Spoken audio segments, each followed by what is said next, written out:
God gonna get that get back for you. He gonna do it. You don't even gotta worry about it. I know it hurt. I know that they did you wrong. But leave it alone. God saw the whole thing from start to finish. Every lie, every betrayal. You don't have to chase justice when God already knows the truth. You don't have to do it. While they're busy thinking that they got away with it, God is busy working it out for you. Your job is just to heal. God gonna handle the rest.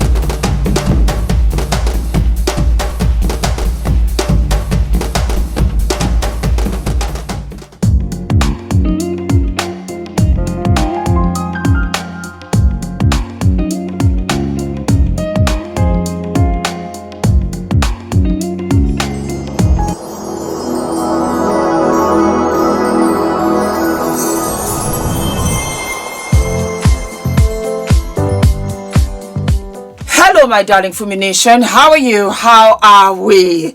Baby, when I tell you, I don't even know what's going on out here in these streets. Fumi Nation, I love you. I give you everything. Thank you, thank you, thank you. I had plans to do other things today. As a matter of fact, I was thinking of taking you with me. I was going to do a live in London City because there's stuff that I have to do. Well, that was cut very short when Fumi Nation sent me a video from Mr. Tatum, and he had a sit down. This is a part one with Nolan Wells's best friend, Warren. Warren is his name. This is the first white boy interview. That's the only way I can describe it. And when I tell you, this hair nearly flew off my head because, as you will get to listen, Mr. Tatum asked Warren, why is it that Nolan's mother doesn't know you all? And he went on to say, I've known Nolan since we were kiddies. And he kept on pausing, trying to find the right words. Anyway, Nolan regularly came to my house. It gave off the vibe that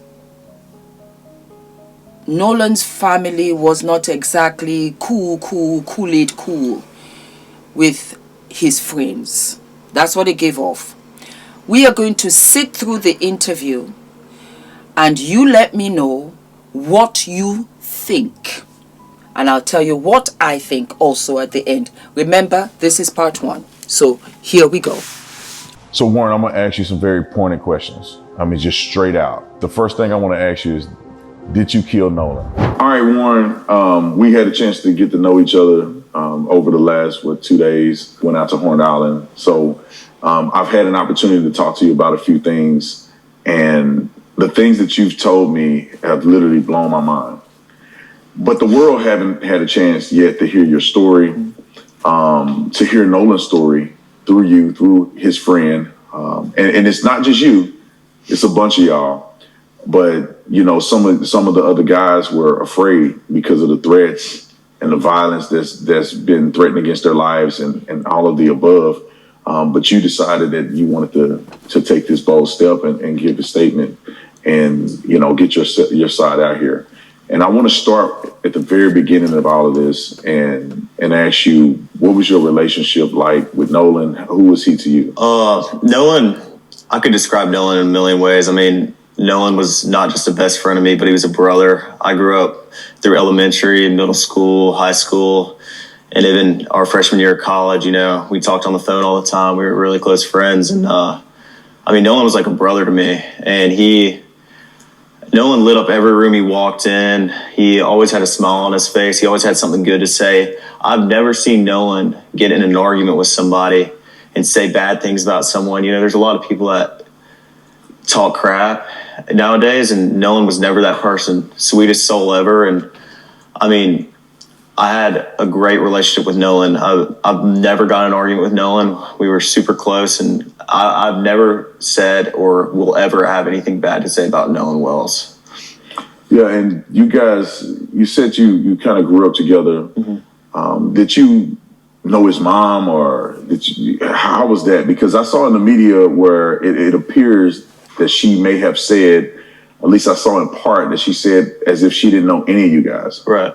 Well, Nolan a lot of the times was at like my house and at my buddy's house. We never went to Nolan's house and hung out. I mean, and my friend group's very, very tight knit. I mean, we hang out every day when we're back home from school. In high school, we hung out most weekdays and every day on the weekend. And I mean, we were never at Nolan's house, which, you know, there's nothing wrong with that. But I met his father, and I mean, in 8th grade, that's when Nolan and I like got really close. It was COVID year, and we were in class all year long together, me and a couple of my buddies. And Nolan and I just got super tight because we'd get a Waffle House once a week together, eat. And I mean, we were just super, super close. But his dad would swing by Waffle House, you know, and like, you know, hang out around us, but never, you know, I was never around Nolan's parents a lot, but I mean, that didn't change our relationship any. Nolan and I were still just as close, and he was just as close with my friends as,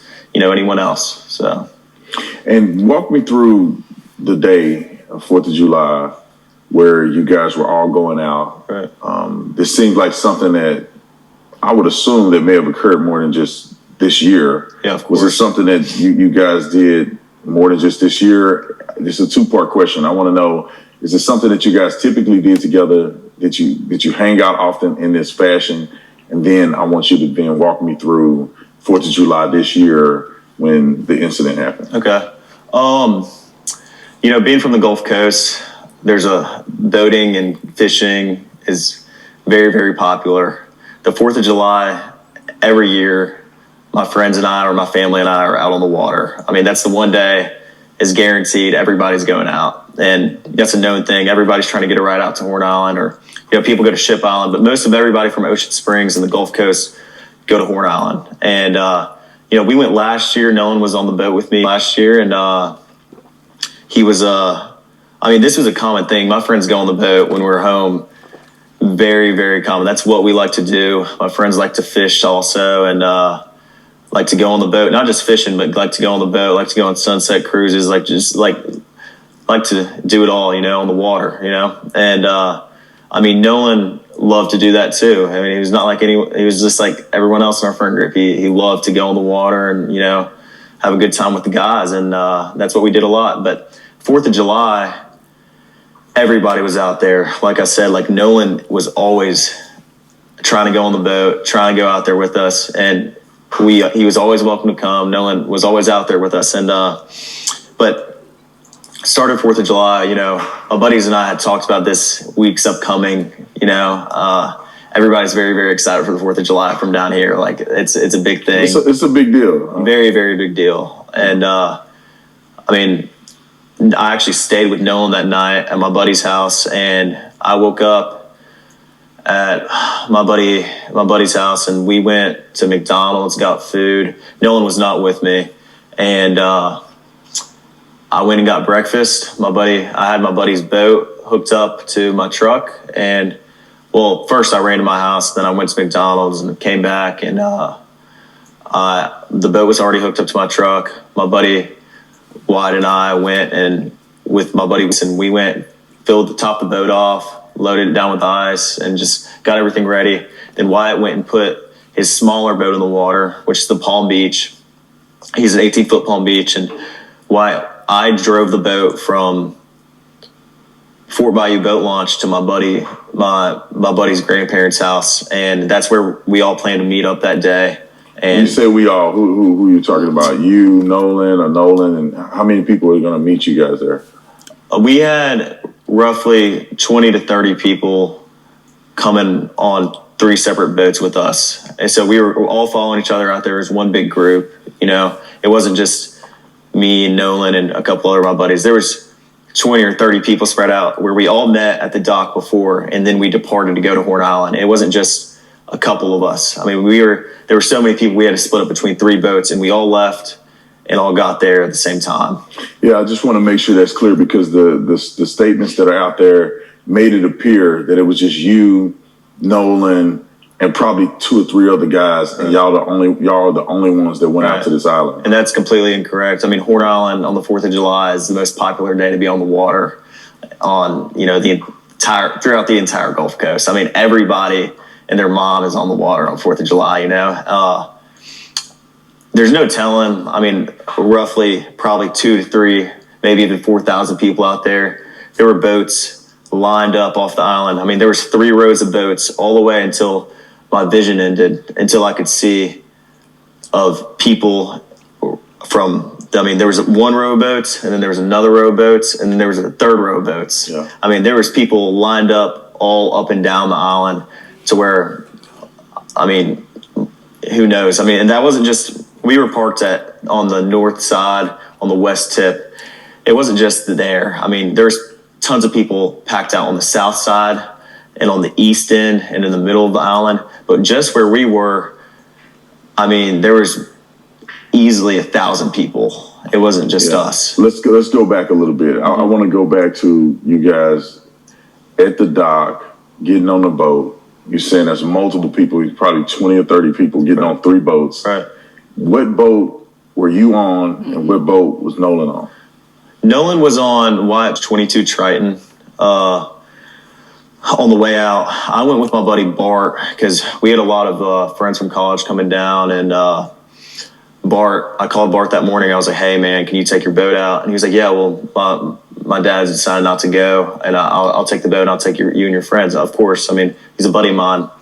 And so Bart pulled up at the dock, and I mean, I rode out there with Bart and a lot of the girls that go to college with my friends and I, and Nolan rode out on the Triton, and then we had a Palm Beach, 18 Palm Beach. There was 4 guys on that.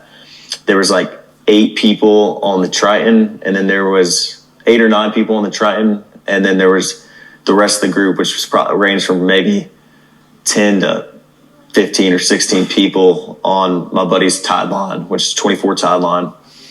And so you guys get on, and I know a little bit more than the audience do, because we went out there a little earlier, because I wanted to see exactly what the drive was like, what the dock was like, how far it is out there. Of course. But I want you to tell, the audience, like, what was this trip like? How was the waters?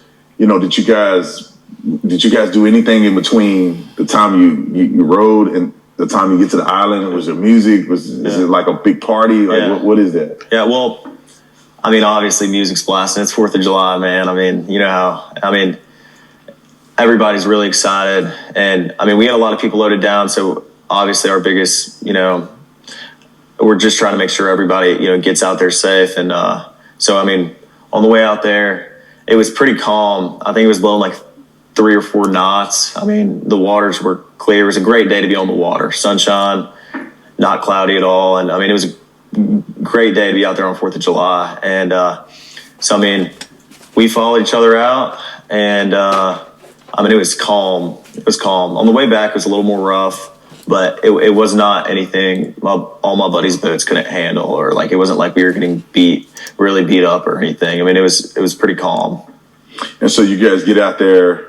I'm assuming that you line the boats up, because I'm envisioning the picture of getting out there, and there's hundreds of boats. Mm-hmm. There's thousands of people. Yeah. So it wasn't just you guys on a deserted island with of course not a few people. This is thousands of people out there. Right. And there's a lot of people doing what? What does it look like when you first pull up? I pull up, and we pulled up at 10:30. I mean, it wasn't, early afternoon. I mean, it wasn't, but 10:30 is, still pretty early in the day. And when we got there was already 3 rows of boats lined up all the way, like I said, until I could see. And when you say all you can see, you're speaking about miles of boat. When we went out there earlier today, but when we went out there, the island is massive. Correct. I mean, it's just several miles long. Roughly 10 to 12 miles. I mean, it's... So you think that the boats were stretching from one end to the next, or just a small area of about a mile or less than a mile of boats? Well, I mean, I think there was boats all the way around the entire island, but I think some spots were more popular than others. Like the West Tip is usually very, very crowded on the 4th of July, and everybody knows that. So that's where a lot of people park because they want to be around other people. And the East End's a little more, there's not as many people, but there's still a lot of boats out there. I mean, it's not like no one, I mean, every area of Horn Island is covered 100%. Wow. So you get out there, y'all jump out. What do? You know, when I say jump out, you obviously not just sitting on the boat. The island is there. Like, what exactly are people doing there? Like, are you spending more time in the water, on the island, in the boat? Like, how is that look out there? I mean, everybody, as soon as you get there, I mean, there's people on boats, yeah, grabbing drinks and, you know, food, whatever else. Like, I mean, everybody is fully prepared for the 4th of July. They bring, you know, all the drinks and food that they need because, I mean, they've been preparing for 4th for a little while now. But when we got there, I helped my buddies tie the boats up because the tie line was right here, the Palm Beach was in the middle, and then the Triton was on the outer side. And there was about a drop off from where the bow was. I mean, if you jumped off the bow, you were probably about neck deep in water. But if you got off the stern, you were probably waist deep in water. I mean, but when we got there, we tied up, got, you know, bow and rear anchor set, and we tied up all the boats, made sure they were good, and everyone just got on the water. Then eventually, next thing you know, it's our group. And then, you know, next thing you know, there's 50 other people around us. And then it just grew and grew as the day came on. And, you know, I mean, that's just how it was. Everybody's drinking, you know, I mean, it's 4th of July. Everyone's just trying to enjoy themselves. And, you know, it's a big party, basically. Big party. Yeah, so y'all pretty much having a good time. Just like anybody would imagine, 18-year-olds, probably 20-year-olds, college students, out on the island, women, you know, you probably had alcohol. So y'all having a good time. Yeah, of course. And so where's Nolan in this? You know, you guys out there, the friend groups are out there, 3 boats full of people that came out there that seem to be the closest friend group. Right. Where's Nolan in this in comparison to where you and others are at? Well, you know, I had a couple conversations with Nolan that day, and I talked to him and a couple of my other buddies. They in a group. I was not focused on anyone solely, like looking and pointing anyone out, because there's so many people out there. I mean, I was talking to my friends that I haven't seen in a while from high school. I was talking from people I knew from college. I was talking to, you know, everybody my age and even people older than us were, you know, over there. Like, I mean, it was just a regular thing. You know, we're all used to this. We've been out to the islands before. My buddies don't just go out to the island on 4th of July, but they go out, you know, every weekend. Like, I fish the islands. I don't just, you know, fish around Horn Island. I fish around Ship Island too. So I'm very familiar with the islands. And I feel like it was just a big, I talked to Nolan, and, you know, Nolan was drinking. Everybody was drinking, most of everybody. And I mean, Nolan seemed completely fine every time I talked to him. We had just regular conversations, and, you know, Nolan was making me laugh. I had a couple conversations with Nolan and Javon, Nolan and my buddy James, Nolan, and I mean, I could tell you, I mean, I talked to Nolan a couple times, but it wasn't like I was strictly sitting there talking to Nolan the whole day. I mean, there was hundreds of people I knew out there. So, yeah. And Nolan said something interesting. You told me about this.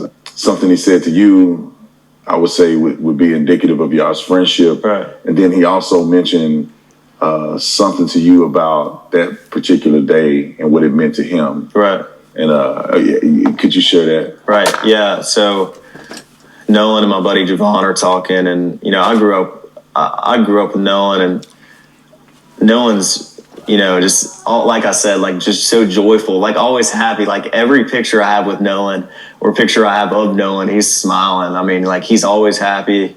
If I always need like a shed of light, I'm calling Nolan, you know. And Nolan and I laugh and joke a lot. Like, that's how our friend group is. We're really jokingly laugh. You know, no one takes anything that serious. You know, we enjoy our time together. You know, I mean, there's never any awkwardness within our friend group. We're very, very tight. So if I ever need to get something off my chest or talk to anybody, I'm talking to all my friends. I'm not just talking to like specifically anybody. I would go out, like, even if I'm having issues with something, I go talk to my group chat, and my guys are there to, you know, give me a hand anytime I need it. And all my guys are, you know, all my buddies are the same exact way. You know, Nolan was the same exact way. If you ever need something, I'm here, man. Like, that's how he was. So.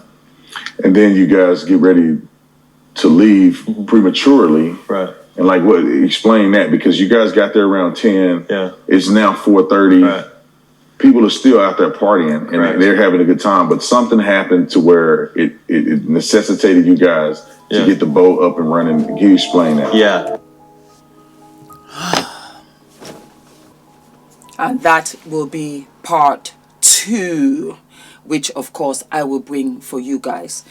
So what is my takeaway? Well, I had mentioned in the last episode that Warren, now we know his name, Nolan and his other friends, that they had known each other for about 10 years. And somebody in the comment section had said, oh, that's not verified, we're not sure, we're not this, or that. Well, Warren has verified this now, that they have known each other since they were kids, and that it was a very regular thing to go out on the 4th of July to Horn Island. Everybody did it. We had the impression that it was maybe 200 people on the island. Now he lets us know that it's 2,000 and change, and it's every inch of the island. We also find out that depending on what part of the island you come off at, you can be right neck deep in water or waist deep in water. I think for me, this was very important because, again, like I said, we had only had interviews with the black friends. And it's very important that Warren has come out because we want to hear from those especially that were with him on that day. We have the picture of Nolan and the 3 friends. This is why this interview is huge, because now we understand there were about 30 people, 30 of them, that came onto 3 boats. They just happened to have taken that picture, like we all do. I do that all the time when I go to parties and events and stuff like that. I will go with Christina, I will go with Aretha, I will go with Reese, and some of you will say, where's Christina? I didn't see Christina in this picture. I didn't see Christina at this event. Sometimes Christina's at the other end of the room, or Christina did not come for that event. The same thing with Christina. Christina goes to other events of which I'm not able to go to, or it's clashing with one thing or the other. But people have an impression that, myself included, that Nolan went on this boat to Horn Island with only these 3 other boys. Now we know that's not the case. They just happened to have taken a picture together. Not only did they come out together to Horn Island, but there were other people on that boat also that was not in that picture, that was on the boat, and they all went off to Horn Island. I am extremely excited to find out what part 2 will tell us. Thank you very, very, very much, Officer Tatum. How you got this interview, live and love it. I hope you recorded your time when you went to Horn Island. I live in the United Kingdom, and sometimes it can be a little bit frustrating, especially when I cover a lot of American stories. Some of you also in the comment section will ask me, Fumi, you do cover a lot of American stories. Why? I do, because 90% of my audience is American. So I cater to you, that's the majority. And thank you very much. I am so humbled. I am so honored. But majority of my audience is American. And that is why I cover these stories. And again, I cover what you bring to me. We also know that Nolan was drinking. It was 4th of July. He's 18. He can drink. He can have a good time. He was there with his friends. Everybody was enjoying themselves. I just have a sinking feeling. A sinking feeling. And I can't shake it. Could it be a situation that Nolan jumped into the water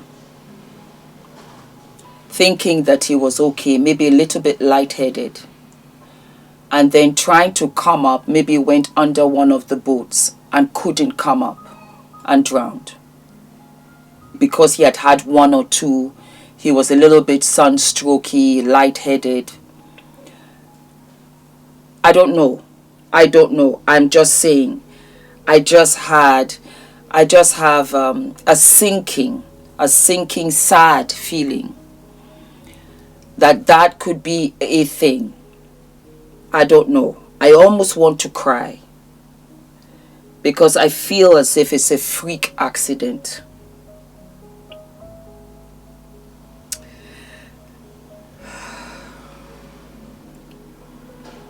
They went out to Horn Island and other islands every weekend. It was a regular for them, for those that lived there out in Mississippi and knew the area well. Warren went out there. They went fishing. They went for all kinds of reasons, sunset and everything. I love the water. I live for the water. As you very well know, Ula is a national swim champion. 500 medals, 200 gold. And Adrian, he's known as the little fish. And it's very, very important to learn how to swim. That's what I'm trying to say in essence. So they regularly went out there. I was taking notes as he was talking because I didn't want to interrupt. They got there at 10:30 in the morning. And they were going to make their way at 4:30, which means that they were out there for 6 hours. They loaded the boats, they had the ice, they had the food, they had the drinks. They were going to spend the entire time there. And in part 2, we will find out what happened that they had to leave suddenly. I also want to find out from Warren, why did you leave Nolan behind? We know what they've told us, but I want to hear him say it. Why were you comfortable enough to leave Nolan behind? And had you done this before on previous 4th of July events when you had gone out there to Horn Island? Hypothetically say Nolan was still with us. What would we have said if Nolan had stayed back on the island and that boat, which did have some issues, had blown up, for example, and that had become a casualty? Nobody survived. Warren, the same Warren that gave us this interview, he was on the boat and this boat exploded and everybody died. Wouldn't we have turned it around and said, oh my God, God protected Nolan. Thank God he wasn't on the boat. He survived. He was the only survivor from that boat. That's what we would have said. Heaven forbid, but I'm just trying to switch the narrative.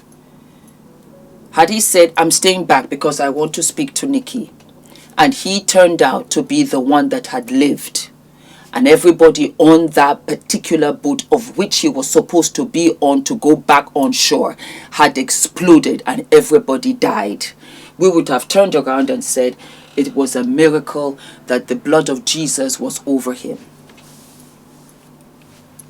I like to be fair. I'm just trying to understand all aspects, and I want the truth. Now that we know that it wasn't only those 4 boys, for me it changes a lot. I am not saying anybody is innocent. I'm not saying anybody is guilty. I'm just saying that it changes the narrative, because for me it was these 3 boys and and Nolan. And for me, I just felt, oh no, that was too small a group for you to leave him behind on this boat. Here now we find out that there were 30 of them, that they all might have come on to Horn Island, and they might have gone back onto different boats going back, depending on when they wanted to go, what boat was available, especially if this boat had issues. I want to know about the phones. I want to know about the keys, which I'm sure we'll find out in part 2. Let me round it up also by saying he mentioned the fact that they didn't go to Nolan's house that often, or they really didn't go at all. He talked about the dad kind of, 1 or 2 appearances, but not the mother. Very strange. Very, very, very, very strange, because all of Adrian's friends come to the house. not only do they come to the house, I always ask of their parents. I introduce myself and I say, I'm Adrian's mom. Oh, you are, Jeremy's mom, so on and so forth. We talk, we laugh, we kiki. We see each other going to school, pickups, drop-offs, birthdays, holidays, holiday school camps. Yes, we do. That Adrian is friends or talks about this boy, that girl, this girl. Yes, I do. I have to know them because I need to know what house is Adrian spending his time at. So that means that if Warren hosted Nolan all these years, the mothers did not know each other. Not once. There had to be birthdays. There had to be Christmases. There had to be Thanksgiving. There had to be, end of school term, school year. And she didn't know him. And not only does he say Nolan, I beg your pardon, I'm mixing the two, that Nolan is his friend. He said Nolan is his brother. I have to say it again because you people know Christina. Christina is my friend. You people know Aretha. You know Aretha. I can't put family in this. I'm talking about friends. You, the viewers, you know because you see them on a regular basis. How can I see this boy on a regular basis in my house and I don't reach out to the boy's mother as close as he is to my son? To the point that they have a group chat of support. 18-year-old said, I need support. Let me speak to my brother Nolan because I need support. Who always smiled, who always laughed, who was so positive, who never spoke badly about anybody. Oh, that's huge. That's huge. That's a huge influence on my son. That I don't know, but I'm just saying, why wasn't he, for me, was he at the funeral? We don't know. Drop it down in the comments and you let me know whether you think I'm overreacting. I'm just asking because you see this by extension. Honestly, this is how, even when I was growing up, my friends, you understand me, me going to their house, if I went to my friend's house, I had to, just good manners, I would say hello to my friend's mom. I would ask, is your mom and dad around? Which was not a problem. It was just that I wouldn't just march in there and stay in the sitting room or go to her room or whatever.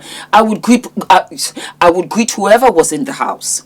And if it was on a regular basis, it would be a thing where I would bring flowers for her. I would bring a little something for it. I don't understand how you can be friends with somebody that many years and you were not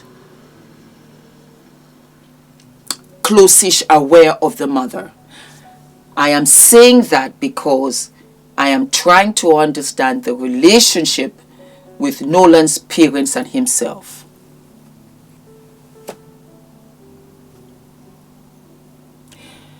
You know what, for me, stop this episode. Let me stop now. My mind is racing and I don't want to jump to conclusions. And I always want to be respectful. And I want to think of Nolan's family always because they've lost his son, they've lost a brother, and it's very fresh. The wound is still very, very fleshy. So let me stop there. But drop it down in the comment section and you let me know what you think. Don't forget to like, to subscribe, hit the notification button, and I'll see you what? I'll see you sooner than later. All of my love. We have the t-shirts back in stock, my darlings. What is delayed is not denied. We have it in blue since you loved it so very much indeed, my darlings. You better go ahead and get your t-shirt before it sells out because I just might go ahead and do a yellow t-shirt for you and an orange t-shirt. You have to bear in mind, Baby Girl is a small brand. We are self-funding here, so I can only do so much. But yes, the t-shirt is back and I am living and loving. I also have a surprise for you. Yes. You asked and I said, why not? We have brought the black t-shirt back. What is delayed is not denied. Are we living and loving? I am so excited. I mean, talk about keeping it in the family. For those of you that don't know, I was a beauty queen. Yes, I was Miss West Africa 1990. Yes, decades ago. And then it's come back full circle with my beautiful niece Farah, who is competing to be Miss Alberta. I want you guys to sponsor, to support her. She has a wonderful support page. Please go right ahead and support her. Please. She is absolutely beautiful and amazing. I remember when Farah was born, and to see her now walking on stage and winning all of these beauty competitions just warms my heart. So I want to use my platform to spread the word out there. Please support my wonderful niece Farah and just click onto the link and give her all the support that you can. I will deeply I will deeply appreciate it. And Farah, congratulations.